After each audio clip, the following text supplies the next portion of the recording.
Hello students, simple equations.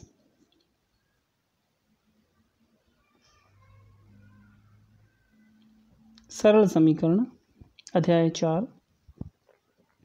हम लोग exercise 4.1 कर रहे थे और 4.1 के हमने 4 क्वेश्चंस कर लिए थे। तो 5वें क्वेश्चन की ओर बढ़ते हैं। देखिए जो 5वां क्वेश्चन है ये सिमिलर बिल्कुल वैसे ही है जैसा चौथा क्वेश्चन है। आप चाहें बेटा तो चौथे क्वेश्चन के ऊपर नज़र मारें और 5वें का आंसर दें। Very simple. पहला है, देखिए निम्नलिखित समीकरणों को सामान्य कथनों के रूप में लिखिए। बोलने का मतलब आपने किस में लिखना है? राइट इन स्टेटमेंट्स में लिखना है आपने। अगर आप ध्यान से चेक करेंगे तो आप पाएंगे कि ये ऊपर स्टेटमेंट्स ही हैं और नीचे जो हैं ये इक्वेशंस हैं।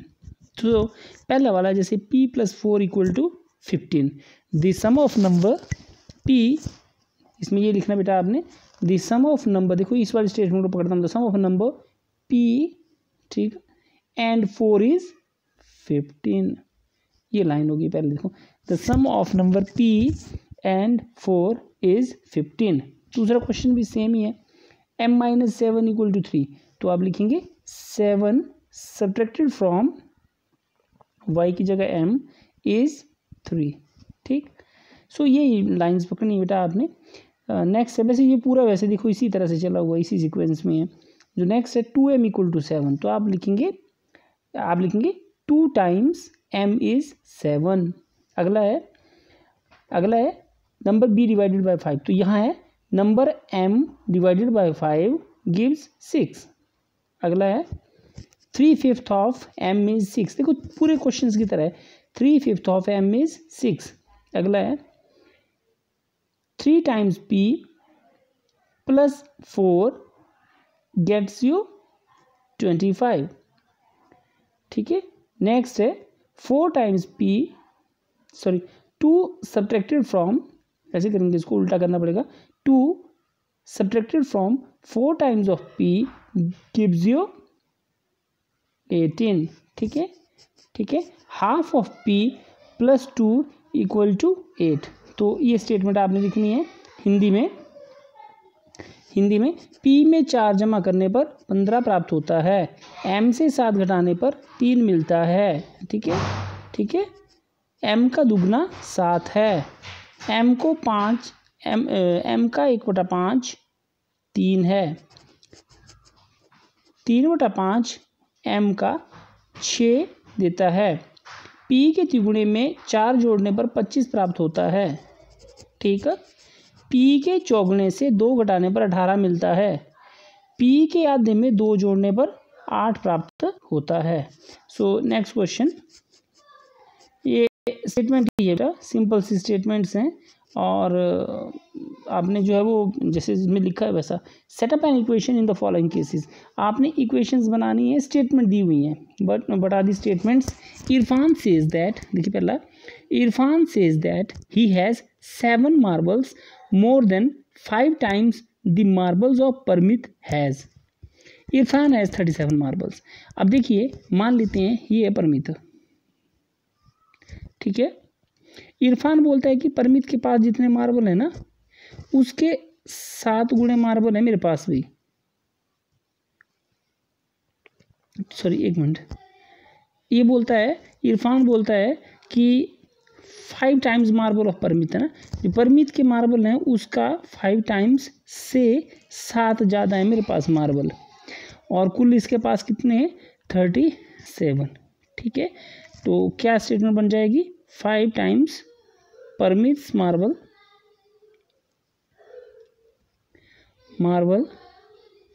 प्लस 7 = 37, ठीक है। ये बनेगी इसमें जो इक्वेशन। फिर आप ये, क्योंकि परमित का मार्बल ये पूरा तो एक अलजेब्रिक जो हमारे पास वेरिएबल्स होते हैं वो ये नहीं है, तो हमें परमित के मार्बल्स को वेरिएबल मान के चलना पड़ेगा। तो आप लिखेंगे suppose let permits marble = p ले लिया मैंने, देयरफॉर रिक्वायर्ड इक्वेशन इज क्या हो जाएगी 5p जमा 7 बराबर है 37। तो हिंदी वाले थोड़ा सा ध्यान देंगे बेटा। पहले में लिखेंगे हम लोग 5 गुणा परिमित के कंचे जमा 7 बराबर है 37।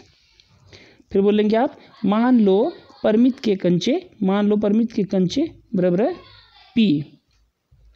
इसलिए अभीष्ट समीकरण 5p जमा 7 बराबर है 37। दूसरा है Lakshmi's father is 49 years old. Lakshmi के पिता जो हैं वो 49 साल के हैं। He is 4 years older than 3 times Lakshmi's age. जहाँ से बेटा लिखा हो ना कि जो चीज़ हमें पता ना हो वो मानते हैं, तो इसमें आप पहले यही करके लेंगे कि let Lakshmi's age equal to, मान लिए मैंने टी मान लिया, एक्स मान लिया, जो भी आप है ना। फिर अकॉर्डिंग टू क्वेश्चन, हिंदी में लिखेंगे इसको मान लो लक्ष्मी की आयु बराबर टी। फिर आप लिखेंगे ये ATQ ही लिखना आपने ना, अकॉर्डिंग टू क्वेश्चन, प्रश्नानुसार जिसको बोलते हैं। ठीक है, तो क्या बोलता है कि लक्ष्मी का फादर जो है वो 49 साल के हैं। ठीक है, और he is 4 years older than 3 times Lakshmi's as.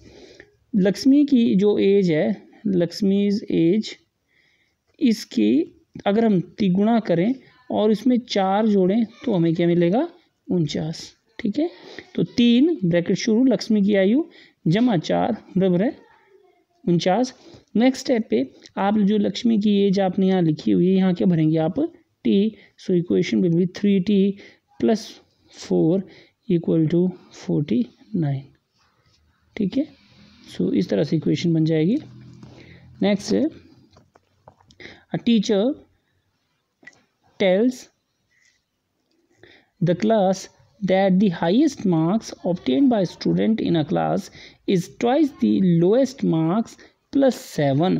एक टीचर बोलता है क्लास में कि आपकी कक्षा में सबसे ज़्यादा जितने नंबर एक बच्चे को आए हुए हैं वो कितने हैं, वो जो सबसे कम नंबर आए हुए हैं उसके दुगने में 7 जोड़ के मिलते हैं। तो और वो सबसे ज़्यादा जो नंबर हैं वो हैं 87। तो इसके लिए इक्वेशन बनाइए आप। Take lowest score to be L। ठीक है, और यहाँ y दिया हुआ था, मैंने t ले लिया हुआ ना, आप इसको y लेना बेटा पीछे ना, मैंने आगे स्टेटमेंट नहीं पढ़ी है। तो ये जो दिया हुआ है वही लिखना है ना, L, जैसे L लिखा हो तो L, पिछले में y था तो y है ना, ये पहले वाले में m था। मैंने परिमित की एज वहाँ p ली थी, आपने m ले लेना बेटा। ठीक है, वैसे इससे कोई फ़र्क पड़ता नहीं है। ओके, सो जो नेक्स्ट है teacher tells the class that the highest marks obtain by the students in a class is. तो आप लेंगे इसमें कि let lowest marks be equal to L। ठीक है, फिर नेक्स्ट लाइन हुई अकॉर्डिंग टू क्वेश्चन। तो अकॉर्डिंग टू क्वेश्चन क्या आएगा, क्या बोला कि twice the lowest marks plus 1 है ना, तो 2 multiplied by lowest marks plus कितने 7 इक्वल्स टू कितने 87। अब देखिए लोएस्ट मार्क्स कितने हैं L, तो क्या बन जाएगी equation 3L + 7 is equal to 87। ठीक, नेक्स्ट क्वेश्चन है इन एन आइसोसेलेस ट्राइंगल। अब आइसोसेलेस ट्राइंगल क्या होती है बेटा, आइसोसेलेस ट्राइंगल एक ऐसी ट्राइंगल होती है जिसकी 2 साइड्स क्या हो इक्वल हो, है ना। समद्विबाहु त्रिभुज है बेटा ना, तो समद्विबाहु त्रिभुज एक ऐसी त्रिभुज होती है जिसकी 2 भुजाएं बराबर हों। ठीक है, the vertex angle is twice either base angle. ठीक है, जो वर्टेक्स का जो एंगल है, मान लेते हैं ये वर्टेक्स वाला एंगल है, इसको दिया हुआ है कि ये वाला जो एंगल है वो प्रत्येक आधार कोण का क्या है दुगना है। ठीक है, तो और आधार कोण जो है वो कितने दिए हुए, बेस एंगल कितने दिए हुए हैं B। सो ये भी B बेस एंगल जो होते हैं वो हमेशा बराबर होते हैं, हमेशा याद रखना आपने, आइसोसेलेस ट्रायंगल के बेस एंगल्स हमेशा बराबर होते हैं। ठीक है, तो आप इसको लिखेंगे लेट, आप इसको लिखेंगे लेट ईच बेस एंगल भी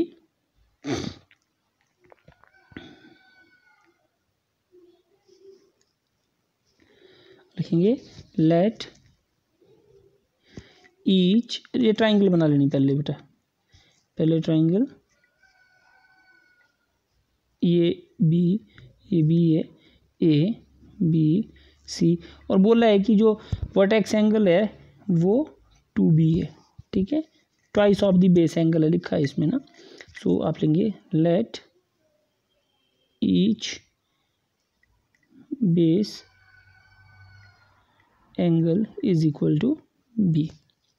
ठीक है, तो देयरफॉर वर्टेक्स एंगल कितना आ जाएगा, vertex angle equal to 2 times base angle, है ना, 2 इंटू बेस एंगल, तो यह आ जाएगा 2b। ठीक है, हिंदी वाले पहले भी लिखेंगे, मान लो प्रत्येक आधार कोण बराबर है b, तो जो लिखेंगे यही देयरफॉर का इसलिए शीर्ष कोण बराबर है 2 गुणा आधार कोण, तो ये 2b आ जाएगा। ठीक है, अब अगले में because sum of all angles of triangle is equal to 180 degree, क्योंकि त्रिभुज के तीनों कोणों का योगफल 180 डिग्री होता है। इस लाइन में ना त्रिभुज के तीनों कोणों का योगफल 180 डिग्री होता है, इसलिए क्या हो जाएगा, इसलिए b एक कोण है, b दूसरा आधार कोण है, और जो शीर्ष कोण है वो 2b है, this is equal to 180 degree. देखिए b was the first base angle, another b was the second base angle, और ये 2b जो है it is nothing but the vertex angle. Okay, so आपके पास क्या आ जाएगा, ये b प्लस b कितने हुए 2b, 2b प्लस 2b कितने हुए 4b, तो 4b is equal to 180 degree, और ये आपका क्या है, रिक्वायर्ड इक्वेशन। ठीक है, इस तरह से बेटा आज हमारी जो एक्सरसाइज है 4.1 ये ख़त्म होती है। ओके।